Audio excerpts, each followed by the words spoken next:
sejam todos bem-vindos a mais uma videoaula. Eu sou a Isaine Barros e sou uma das técnicas da COFASP. E na aula de hoje a gente vai falar um pouco sobre a importância de estar introduzindo novos animais com uma melhor inspeção para que a gente não possa estar trazendo doenças ao nosso rebanho. Então, no decorrer do vídeo, a gente vai trazer algumas técnicas para a gente estar fazendo esse aprimoramento de revisão dos animais, do seu estado fisiológico, e logo mais a gente vai estar tratando também das doenças que mais acometem o rebanho e quais as formas de tratamento que a gente pode estar utilizando, assim como medidas profiláticas. Então segue aí e acompanha as dicas. Então, qual a importância de a gente estar fazendo essa inspeção, esse acompanhamento nesses animais que chegam ao nosso rebanho? Principalmente para a gente ter um acesso e uma visão sobre a qualidade dos animais que a gente quer. Muitas das vezes a gente cria um animal para tal finalidade, como para corte, em caso de ovinos e caprinos, né? E a gente tende a trazer animais que não são dessa aptidão e que não exercem esse fator. Além de que, às vezes, muitos animais eles vêm já contaminados com endo- e ectoparasitas, assim como alguns vírus e algumas bactérias. Então, ao longo desse vídeo, a gente vai aprender a inspecionar e entender quais são os passos necessários para a gente estar adquirindo bons animais. E se ao longo desse tempo a gente tiver animais afetados, que a gente possa fazer um trabalho com eles também, que é diferenciado dos outros que estão no estado bom. Então, vamos seguindo e dessa vez vamos falar sobre a importância da quarentena. Então, qual é o sistema quarentenário? Em meio à pandemia, a gente vive meio que uma quarentena, né? E com os animais não é diferente. Como esses animais, eles estão acostumados a um tipo de alimentação, a um tipo de pasto, a um tipo de criação diferente do nosso, e muitas vezes, do agricultor que passa a querer esses animais, a gente tem que colocar eles num sistema de quarentena isolados dos demais. Então, o que a gente percebe, e que em muitos sistemas de aprisco e chiqueiros, né? Só tem um sistema, não tem divisões. E, na verdade, essas instalações, elas devem conter esse espaço. Porque quando esses animais novos chegam, o que a gente tende a fazer é separar eles dos demais. E ali a gente passa a observar, no coletivo, primeiro, como é que está a fisiologia desse animal, como é que ele responde à ração, como é que ele responde àquele ambiente e como é que ele responde ali em sistema de estado que ele está. Então, a gente não deve fazer o primeiro contato imediato com os animais já existentes no capril. Entende-se? Então, a gente tem que fazer isso de modo silencioso, de modo calmo, para a gente estar avaliando primeiro esses animais. Logo depois disso, a gente tem que avaliar cada animal individualmente. E é assim que a gente vai fazer agora uma prática em que a gente mostra o que deve ser visto primeiramente nesses animais. No sistema de quarentena, o recomendado é que a gente deixe eles separados dos outros de 5 a 1 semana, para que a gente possa estar fazendo essa inspeção. Porque essa inspeção, ela não acontece de modo imediato, ela demora alguns dias. Então, só depois dessa inspeção toda no rebanho, de modo coletivo e depois individual, é que a gente pode estar fazendo a mistura desses animais. A gente também tem que se adequar, a gente a pessoa que for inspecionar, ela deve ser uma pessoa que reconheça o animal sadio, para que ela possa ver ali algo que não está certo nesse corpo desse animal. Assim como, se uma pessoa ela vai verificar um animal, ela possa fazer o procedimento em todos, para que aí não haja convergência de ideias. Tipo, se uma pessoa for fazer em metade do rebanho e a outra for fazer na outra metade. Então, tem que ser a mesma pessoa que tenha a qualificação para entender quando o animal está sadio e para ele observar todo o rebanho. Então, vamos seguir e ver as práticas dos procedimentos. Então, depois da gente ter feito uma avaliação com os ovinos de modo geral, de modo coletivo, como a gente faz essa avaliação? A gente chega, é recomendável, como eles vêm muito cansados e muitas das vezes eles vêm com alguns edemas, com alguns estresses do caminho, que há muitos lugares que são longe, né, do lugar do comprador para da nossa propriedade que a gente compra. Então, é necessário que a gente deixe de um dia para o outro ele em um lugar diferenciado dos animais que já existiam no rebanho. E no outro dia, a gente forneça água limpa, comida, e só assim a gente vai fazer a avaliação. Nesse caso, eu peguei um aqui para vocês observarem o que é que a gente deve fazer a primeira avaliação. Primeiro, ele em pé, a gente observa a questão do andar, se ele está estressado, se ele está um pouco afastado dos outros, que isso daí já é um sinônimo de que algo já não está bem com ele, né? E nesse aspecto aqui, a gente já deitou ele, a gente de vista já percebe que ele está bem gordinho, né? A questão que a gente pode observar aqui, ele é um animal pequeno, que ele tem de 4 a 5 meses. A questão do saco dele ainda não está bem formado, né? Do saco escrotal aqui. Mas a gente já poderia observar, apalpando todo o saco, se existiria algum nódulo, se existiria algumas mais mamas aqui, se existiria alguma anomalia, a gente já poderia observar, né? E assim a gente vai seguindo para a questão da pele, que é dos aspectos que a gente tem que olhar para ver se a pele está lisa, a pelagem dele, né? A questão de piolhos, observar se tem piolhos ou sarnas, né? E nesse sistema também a gente pode observar a questão dos edemas, que no caso são os caroços, né? A linfadenite caseosa, que a gente vai estar explicando mais a fundo a seguir do vídeo, mas a gente já pode observar aqui no corpo do animal, se tem a linfadenite, que é o mal do caroço, né? Então, onde é que o mal do caroço se instala mais? Onde é os lugares que a gente tem que dar mais uma observada? Que é 75% é na região aqui, ó, da cabeça. 15% é aqui na paleta. E 10% é na região aqui, né? Na parte dos fundos. Que nas ovelhas normalmente é nas mamas, né? Então, a gente observa aqui. Então, como aqui a gente pode observar, ele não tem aparência de nenhum caroço. Aqui na palpação do saco escrotal não observou nenhum nódulo, além de não estar totalmente formado, né? Poderia ser um reprodutor maior, mas nesse caso aqui ele não tem nenhum problema. Questão de sarna e nem de piolho, já dá para observar, olhando pelo que não tem. E aí o que é que a gente pode observar também? A questão da dentição. Através da dentição dos animais, a gente pode perceber a questão da idade ou se ele tem algum problema também relativo a isso. Assim como também nas vias oculares, né? Que a gente pode estar observando a questão da anemia e a incidência de vermes. Então, o que a gente tem que se atentar nesse primeiro contato é a obtenção de ecto, que no caso é fora, né? Que são os animais que têm pulga, a questão de carrapato, e a questão de endo, que é a questão de verminose, que são os eumintos, que se alimentam das paredes intestinais e que causam assim anemia, que a gente pode estar observando através da verificação no olho, né? Então vamos seguir aqui verificando a questão da dentição. Separa aqui agora. Então aqui, ó, a gente pega ele na área aqui da boca. A gente abre aqui, ó, e percebe o quê? Que aqui são os dentes incisivos. O que são os dentes incisivos? São os dentes aqui da parte da frente, ó, da área da mandíbula, na área inferior. Na área superior é essa área aqui, ó, de cima. Que isso daqui é o quê? O pulvino dentário, onde não existe dente nos animais. Aqui. Só existe dente aqui na parte de trás, na parte superior, que são os membros, né? Aqui de trás, que são os dentes daqui. E aqui a gente percebe os dentes incisivos. O que são os dentes incisivos? São os dentes aqui, ó, as duas pinças, os dois primeiros médios, os segundos médios e os cantos. Aqui são os dentes incisivos. Então, o que acontece? O carneiro, o cabrito, né? Ele nasce sem os dentes. Ele vai ter dentes aí, começar a nascer as pinças, os primeiros dentes, de 3 a 4 dias, a 5 dias também. E a gente percebe a idade desse carneiro porque ele ainda não fez a troca dos dentes. Ou seja, ele é bem novinho aqui, ó.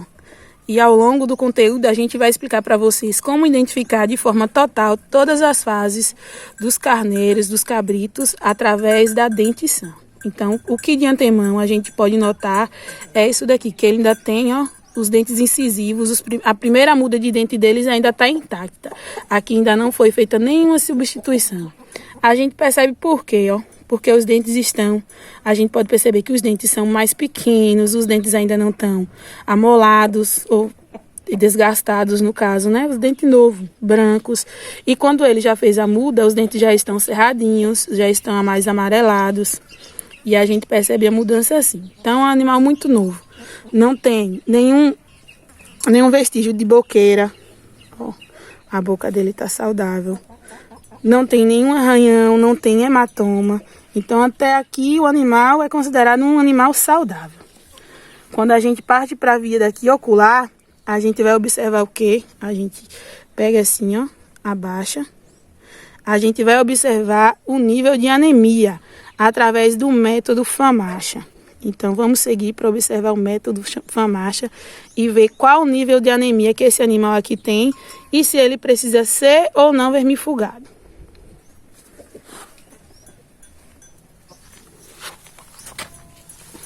Ok. Então aqui, pessoal, a gente observa, ó, a gente pega assim, através da dentição, que ele é um animal novo. Por que isso ele é um animal novo? Porque a gente percebe que os dentes dele, os dentes incisivos, o que são os dentes incisivos? São esses dentes aqui da arcada inferior. Essa arcada aqui de baixo é inferior e essa de cima aqui é a inferior. Ou a superior, desculpa. Que a superior, ela não tem dentes, apenas aqui no final, ó. Que tem os dentes. Aqui no caso é a superior, que é o pulvino dentário. E aqui são os incisivos. E o que são os dentes incisivos? São as pinças, os dois aqui. Primeiro os médios, os segundos médios e os cantinhos aqui, ó. Os últimos aqui são os cantos, tá vendo? Então, o que é que a gente pode observar? Esse animal aqui, ele tem 4 meses. E a partir com 4 meses, o que é que acontece? Ele só tem os dentes incisivos e os molares aqui de baixo. É para estar nascendo os molares aqui de baixo, do lado.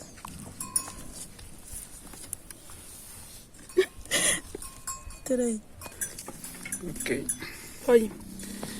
Então aqui nessa idade, ele só tem os dentes incisivos, ó. Os molares, que são os dentes que existem aqui do lado, ó, ainda não existem. E nem os de cima também não existem. Ele só tem os incisivos. Então, o que é que acontece? Do primeiro ano ao 5º ano, ele tá com essa boca aqui, ó. Os incisivos e os pré-molares aqui do lado. E assim, ao decorrer do tempo, ele vai substituindo por outros dentes, pelos dentes permanentes. Esses dentes aqui, como a gente costuma dizer nos humanos, são os dentes de leite. E aqui eles ainda vão ter substituição. Então é um animal novo, os dentes não chegam nem a estar desgastados. Não há nenhuma predominância de doença aqui nele, ó. É um animal sadio até então. Você não encontra sarna, você não encontra nódulos, não encontra a questão do equitema contagioso, que é a boqueira aqui, ó. Então é um animal novo e saudável até então. Agora a gente vai observar e vai falar um pouco sobre o método FAMACHA e assim observar aqui se ele está com predominância ou não de vermes.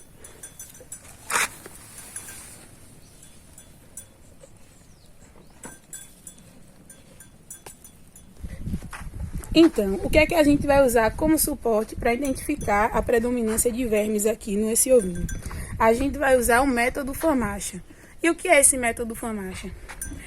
É um método que você utiliza, que tem aqui os graus de anemia, né? Que a gente vai identificar através dessas colocações aqui, ó. 1º, 2º, 3º, 4º e 5º, o que a gente deve fazer para cuidar desse animal. E se a gente deve estar inserindo a questão dos vermífugos ou tá tendo um olhar mais atento para esse animal, né? Um cuidado maior. No caso aqui, quando a gente olha a pálpebra do animal, aqui como a gente pode ver aqui na imagem, ó, que eu vou fazer aqui o sistema para vocês observarem na prática, que ele está nessa coloração aqui do grau 1 ao grau 2, ele está numa coloração boa, né? Ele não está tendo contato de vermes. Mas quando ele passa aqui para o 3, nessa interrogação aqui, nessa coloração, a gente já tem que ter um cuidadozinho. A gente já deve estar inserindo os vermífugos. E aqui no 4 ao 5, a gente já deve estar tendo um cuidado maior, um cuidado redobrado, que a gente percebe, ó, que está mais claro. Então, por que que isso acontece? Não diferente dos seres humanos, como eu já citei em algumas vezes, esses vermes aqui, eles são vermes eumínficos, eles se alimentam eles se alojam na parede intestinal e eles se alimentam de sangue. Ou seja, o animal fica hepático, ele fica magro, ele não quer comer, ele fica fraco. Então ele não consegue, ele não pasteja direito, ele não se alimenta, ele não se desenvolve. Então o verme, a verminose é uma das causas que faz com que o animal tenha maior perca de peso e faz com que o agricultor tenha muito prejuízo.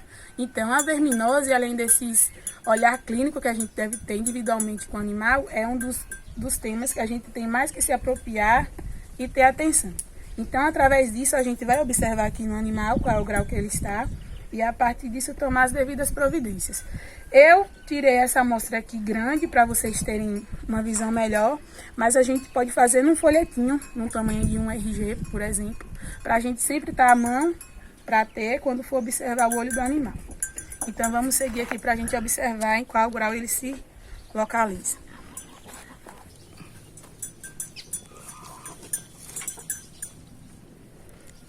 Tá indo já? Já, distante. Então aqui a gente pode observar, a gente tem que olhar no centro do olho, viu? Quando é em caprinos, a gente deve esperar mais um pouquinho, uns 8 segundos, porque demora um pouco para ter o resultado concreto do que os ovinos. Os ovinos de forma imediata você já olha aqui, ó, e já dá para perceber. Então, olhando aqui nele, a gente percebe aqui diante ao grau Famacha aqui, que ele está entre o nível 3 e 4, ou seja, ele já deve ter uma atençãozinha aqui na questão, tá pouco rosado, né? Então a gente já deve estar inserindo o vermífugo nele aqui. Então é muito das vezes, pessoal, é isso que engana. Você olha assim um animal saudável, né? Mas às vezes a doença é silenciosa ou ela está na sua fase inicial. Então é nessa fase aqui que a gente deve estar inserindo os vermífugos e estar cuidando dele. É claro que ele não está numa fase terminal, né? Você percebe que ainda tem uma coloração aqui. Mas a gente deve estar se atentando a ele e estar dando e inserindo o vermífugo para ele estar ou comendo na forma de sal vermífugo, na forma oral através de medicamentos ou injetável mesmo, tá bom?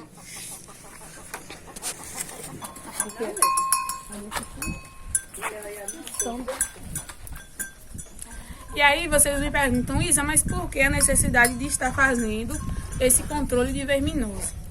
A necessidade é principalmente porque tantas das vezes a gente pode estar ofertando vermífugo demais, sem o animal estar nessa necessidade, né?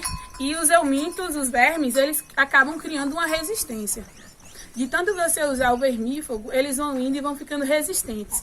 Ou seja, você só vai estar, de certa forma, entupindo seu animal de vermífugo e o verme não vai morrer. Então vai continuar ali sugando. Então a gente deve fazer esse controle também para não estar colocando o vermífugo também de forma excessiva. Assim como também a gente fica inserindo outros remédios que não tem, digamos que, algo a ver com a necessidade. Às vezes o animal tá com verme, tá com anemia, que é o que o verme causa a perda de peso, principalmente também a anemia, e a gente não dá os medicamentos corretos. Muitas das vezes a gente acha que a perda de peso, a questão do animal estar triste é só a questão de alimentação, e não é. Por isso que em muitos casos a pessoa diz, mas eu dou alimento, eu dou ração, tem pasto bom e o animal não engorda. Mas ele não engorda porque o verme ali está se alimentando do sangue dele. E aí não tem como ele seguir para frente. Então é um método muito simples que a gente vai se apropriando, a gente vai olhando. E se a gente examinar os nossos animais de forma assim, a gente pode evitar muitos danos. Então essa é uma das vistas dos procedimentos que a gente pode fazer para estar trazendo animais de boa qualidade para o nosso rebanho. Então vamos seguir e vamos apresentar algumas doenças aí que são as mais predominantes nos rebanhos e que causam maior danos aos agricultores e aos pecuaristas e que a gente agora vai passar a ter um maior entendimento.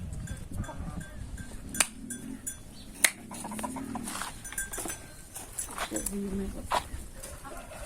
O negócio da situação, que está lá melhor, né?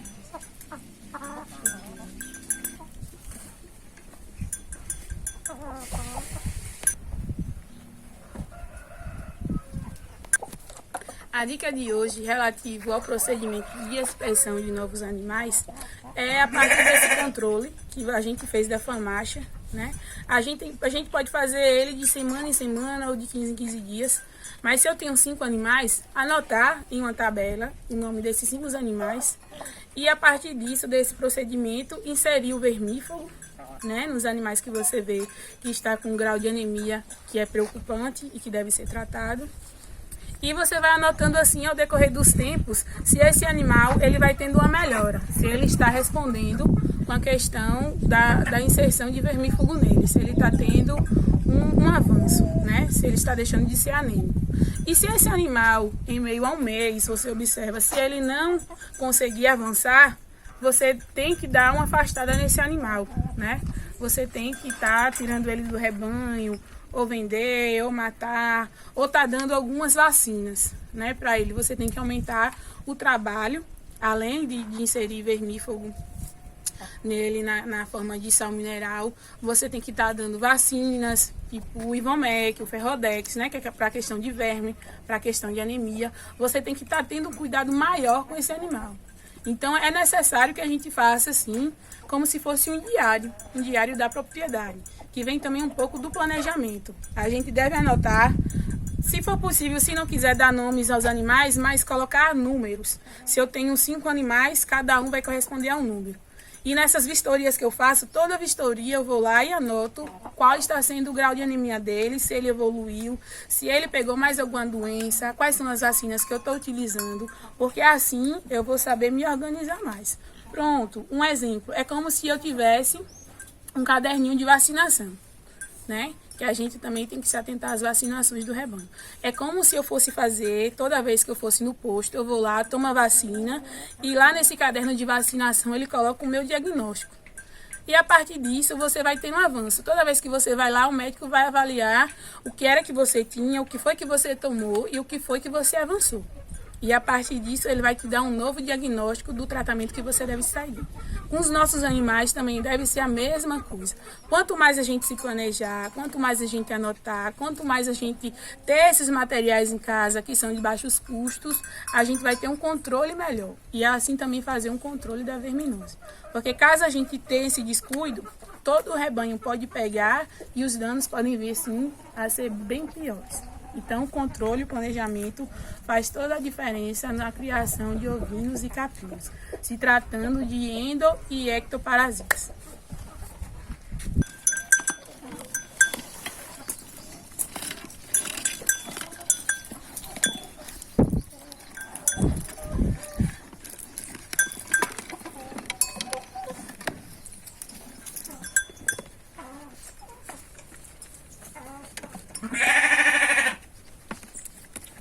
Ok. Então aqui, gente, o que a gente pode observar, agora aqui a gente já tá com a ovelha, né? Com os mesmos parâmetros que a gente observou aqui, ó. Segurando ela para ela não sair, né? Tá um pouco arredia. A gente tem que observar a questão da pelagem. A gente tem que fazer esse sistema. E ela aqui é bem lanuda, né? Lanzuda. Então a gente tem que suspender para ver se não tem piolho, não tem sarna, não tem, né? Questão de reprodução, que a gente deve olhar se ela é bem preenchida, né? Essa daqui provavelmente já está enxertada, mas a gente quando vem, a gente observa a questão das mamas, né? Se ela não tem alguma mama perdida, a gente observa, porque em algumas ovelhas existe a questão de perda de mama. E a gente tem que observar se ela não tem nenhuma mama perdida, porque normalmente os ovinos e caprinos, eles têm 2 crias. Então, se essa ovelha tiver mama perdida, já é mais uma dificuldade, né? Provavelmente a gente já tem uma cria perdida. Então, ó, não tem, ela tem as 2 mamas certinhas, como a gente pode observar. A gente vai olhando a questão dos nódulos. Aqui, ó, a gente não observa nem nódulos aqui, nem na paleta, nem nos fundos. No ubre a gente não observa nódulo, não observa caroço, nem aqui na cabeça e no pescoço, onde é que tem mais a incidência. Então é um animal saudável, né? E a gente observa também questão de matrizes. A gente tem que ver com as pessoas que a gente conseguiu no criatório, principalmente se ela já teve uma primeira cria, a gente observar essas crias dela, se elas nasceram nutridas, se nasceram com peso bom, se tem bom desenvolvimento, né? E no caso dessa daqui, ela tem um porte grande e tem um porte de uma boa matriz. Provavelmente aqui já está enxertada, né? Daqui a uns 2 a 3 meses, já que o período de prenhez, de gestação de um borrego, né? Para ele se tá todo gerado aqui é de 5 meses, então também não vai demorar muito tempo para ela parir. Então a gente faz esse primeiro cálculo de vista dela, né? A questão dos aprumes, a gente tem que olhar para ver se eles não são arqueados demais ou fechados demais, que empata a questão do crescimento das tetas quando for dar o leite. Então tudo isso daqui a gente tem que dar uma olhada. Tem que dar uma olhada também na questão dos cascos, para observar aqui, ó, a questão da pododermatite. A gente observa aqui que aqui já dá para fazer um corte aqui dos cascos, né? Porque já tá passando aqui um pouco, ó. E a pododermatite, ela se cria através do acúmulo de sujeiras aqui, ó. Causa bactérias, através de vírus também. E causa doença aqui que pode correr o casco. Mas nesse caso a gente vê aqui que é bem pouco. Mas já é bom fazer a prevenição e já cortar aqui, ó. A gente faz uma noção através desse espaço aqui do casco, né? Pra gente tentar alinhar com esse daqui. Quando chegar na partinha branca, a gente dá uma parada para não tirar sangue, né? Mas a questão do casco também você observa que não tem dificuldades não.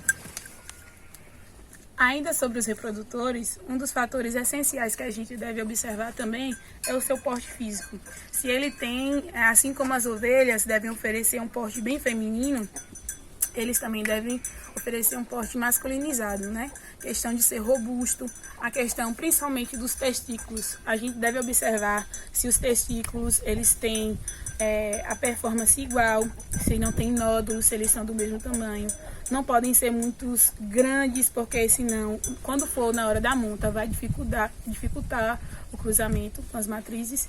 E assim a gente pode pegar também, depois de apalpar para ver se tem nódulos, alguma deficiência nos testículos, a gente deve pegar uma fita métrica normal, pode ser menor, porque eu tenho essa daqui enorme, mas a gente deve medir a parte que tem uma circunferência maior nos testículos dele e observar se tem 29 centímetros, né? 29 a 30 centímetros, que é a medida mínima aí, o bastante, né?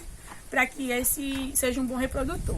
Por que, Isa? Porque se for menos do que isso, ele vai ter o testículo muito pequeno. Quanto mais você tem um tecido testicular, maior você tem a produção de espermatozoides, de espermas, né?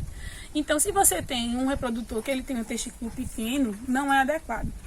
Se você tem um reprodutor que ele tem algum tipo de anomalia nesse testículo, também não é adequado. O reprodutor, assim como a matriz, ele detém grande parte do sucesso da sua criação, porque é a parte dele que vai estar pegando os genes ali para formar, né, uma cria boa. Então, se ele tem uma anomalia, é bem capaz também que suas ovelhas futuras e suas cabras, se for um bode, né, que eles tenham problemas. Então, o ideal também é que você faça essa vistoria muito grande nesse reprodutor e veja também tenha atenção na questão no órgão, né, reprodutor dele, nos testículos, e você observe se ele, junto com as ovelhas, se ele faz a monta, se ele observa as ovelhas, qual é o incentivo que ele tem diante delas, porque se for um reprodutor que tem alguma anomalia, que ele não tem apetite sexual, você vai ter grandes prejuízos, né? Então, o reprodutor, ele pode estar fazendo o cruzamento aí de 25 ovelhas, né? Se você tem 25 ovelhas, o ideal é que você esteja um reprodutor que ele dá conta. Então, ele tem que ser de ótima qualidade também. E é com isso que a gente deve estar fazendo também a troca do reprodutor. De 3 anos a 4 anos, né? Melhor de 3 anos, para que eles não venham a emprenhar suas filhas, porque aí acontece o quê? A consanguinidade. E o que é consanguinidade? É quando um pai ele tende a emprenhar suas filhas ou suas netas, que aí há um cruzamento de sangue, né? Que eles são da mesma linhagem, fazendo com que os herdeiros, os frutos dele, eles venham com algumas anomalias, tanto internas como externas, que é a questão de muitos animais que vêm com as patinhas deficientes, vêm com alguma deficiência na boca, e dentre outras coisas. Então, a gente deve estar evitando isso. E em muitos estudos, a gente percebe também que a questão da consanguinidade interfere até na questão da própria reprodução dos animais, né? Que eles tendem a ter dificuldades para reproduzirem. Os filhos desse cruzamento dos pais com as filhas e netas, né, no caso. Então, a gente sempre percebe que ao decorrer de toda essa videoaula, que a criação de ovinos, querendo ou não, os animais, não tem muito o que se diferenciar dos humanos. É claro que a gente tem eles como animais não pensantes, irracionais, e que a gente cria, né? Mas em relação à sanidade, em relação a cuidados, tem muitas coisas que são semelhantes e que a gente deve se atentar. E se atentando, a gente vai ter bons resultados também. A Teradistância é uma adaptação das atividades de assistência técnica e extensão rural do Bahia Produtiva, projeto do Governo do Estado da Bahia, por meio da Secretaria de Desenvolvimento Rural do Estado da Bahia, executado pela CAR, Companhia de Desenvolvimento e Ação Regional, com recursos provenientes de acordo de empréstimo com o Banco Mundial.